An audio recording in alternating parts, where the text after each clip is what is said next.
Melanie's family responded and revealed how they feel about Sincere's attempt to rebuild trust. Sincere recently spoke out about wanting to make things right with Melanie's relatives.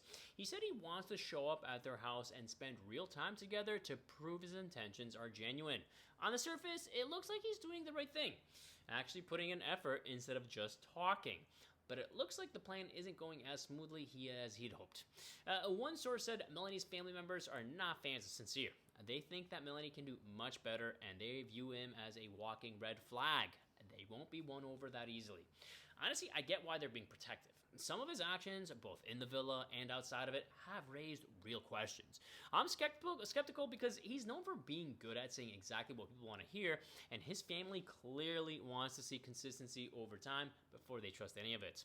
Right now, Sincere and Melanie are still trying to move forward together, but the family's disapproval is creating a real tension. He's got a long way to go if he wants to actually change their minds. But before you go, I want to know, do you think he can ever win her family's trust?